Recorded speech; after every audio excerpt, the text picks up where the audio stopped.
মোবাইলে কল দিলে একজন আরেকজনের সাথে কথা বলা যায়, ঠিক আছে? আসসালামু আলাইকুম। কি করছিস বন্ধুরা? চল নামাজে যাই। আরে চল রে ভাই, ঘুরির জন্য নামাজ কি করিস না?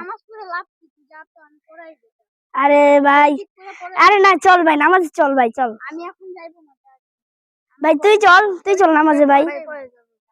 ভাই চল না। আমি যাইবো না ভাই, ভাই নামাজে নামাজ পড়লে যতটা লাভ হয়, নামাজ পড়ে যতটা আরে ভাই চল না ভাই, আরে ভাই এরকম করিস না, যা। আরে ভাই এই গরিব মাঠে কি দেখছিস ভাই, চল চল ভাই, চল চল ভাই, তোর গড়ি তো পরে ঠিক করতে পারবি ভাই, নামাজ তো পরে পড়তে পারবি না, চল ভাই। না ভাই চল না ভাই। ওয়ালাইকুম আসসালাম। কি হয়েছে তোমাদের? আমাদের দেখেন নামাজে যাব না, আমরা একটা গুরুত্বপূর্ণ কাজ করতেছি বলে এর লাগি আমরা একটু পরে যাইবো বলছি। সে এখন কথা শুনতাছে না, সে আমাকে কাজের ভিতর বাধা দিতেছে এখন। মানে ও নামাজে যাইতে বলছে আর তোমরা কি কাজে ব্যস্ত আছো? সেটা যাইতো কাজে ব্যস্ত আছি, আমরা নষ্ট হয়ে গেছে, টাইম নষ্ট হয়েছে, টাইম ঠিক করতেছো। আচ্ছা আচ্ছা, টাইম ঠিক তো আমি বলি শোনো, ওদের নামাজের কথা বলছে। নামাজটার একটা নির্দিষ্ট সময় আছে, 5 ওয়াক্ত নামাজ 5টা সময়ে কিন্তু আমরা পড়ি, ঠিক আছে? তো নামাজের যে সময়টা, এই সময়টার পরে কিন্তু নামাজ পড়লে নামাজটা কাজা হয়ে যায়, বুঝছো?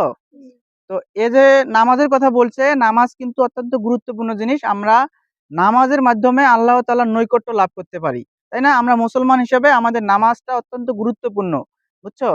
নামাজের মাধ্যমে আমাদের দুনিয়া এবং আখিরাত দুটাতেই লাভ হয়। তোমরা বলছিলে না নামাজ পড়ে কি লাভ? নামাজের দুইটা লাভ, একটা হচ্ছে দুনিয়াতে লাভ, একটা হচ্ছে আখিরাতে লাভ, মানে কবরে লাভ। আমরা সবাই মরবো না? সবাই মরবো, মরবো না? মরতে হবে। তো আমাদের কি করতে হবে? নামাজ পড়লে দুইটা লাভ কি হচ্ছে? একটা হচ্ছে, প্রথম স্বাভাবিক যেটা আমরা দেখি যে নামাজ পড়লে আমাদের শারীরিক ব্যায়াম হয়, তাই না? শারীরিক ব্যায়াম হয় না? শরীরে ব্যায়াম দরকার না? শরীরে ব্যায়াম না হলে আমরা কি অসুস্থ হয়ে যাব, তাই না? এই যে বসে থেকে ওই যে ফ্রি ফায়ার মোবাইলে আসক্ত থাকলে আমরা কি হব? অসুস্থ হয়ে যাব। তো শারীরিক যে ব্যায়ামটা, এটা কিন্তু নামাজের মাধ্যমে হয়ে যায়। তারপরে কি হয়? আমরা 5 ওয়াক্ত নামাজ সময় মতো যদি পড়ি, তাহলে আমাদের সময়ের যে জ্ঞান, সময়ের জ্ঞানটা কিন্তু আমাদের আসবে, তাই না? তাহলে আমাদের সময় সম্পর্কে আমরা কি হব? সময় সম্পর্কে আমরা সচেতন হব। হ্যাঁ, তো নামাজ পড়লে কিন্তু আল্লাহ তাআলা খুশি হয়, ঠিক আছে? আর আল্লাহ তাআলা খুশি হলে আমাদেরকে কিন্তু জান্নাত দিয়ে দিবে, ঠিক আছে? নামাজের গুরুত্ব অনেক, বুঝছো? আমরা যেমন মোবাইলের মাধ্যমে, আমরা যেমন মোবাইলে কল দিলে একজন আরেকজনের সাথে কথা বলা যায়, ঠিক আছে? কিন্তু আমাদের যে সৃষ্টিকর্তা আছে আল্লাহ তাআলা, আমরা তার সাথে কথা বলতে গেলে আমাদের কি লাগবে?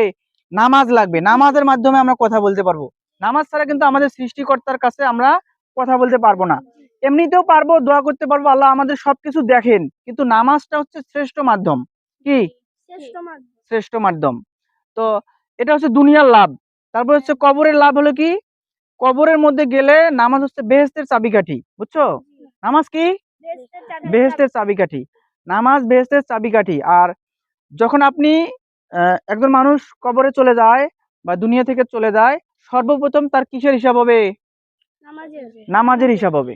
সর্বপ্রথম নামাজের হিসাবে, নামাজের হিসাবটা যদি আমরা সঠিকভাবে দিতে পারি, তাহলে আমাদের সকল হিসাব কি মানে আল্লাহ তাআলা মাফ করে দিতে পারেন।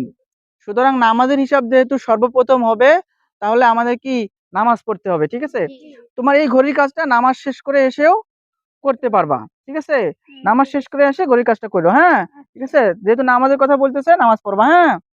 তো আমাদের এই ভিডিও থেকে মেসেজ হচ্ছে, আমরা সবাই নামাজ পড়বো। নামাজের গুরুত্ব অনেক, দুনিয়া এবং আখিরাতে আমাদের লাভ হয় কিন্তু নামাজ পড়লে। আর আপনারাও নামাজ পড়বেন আর সবাইকে নামাজ পড়ার জন্য দাওয়াত দিবেন।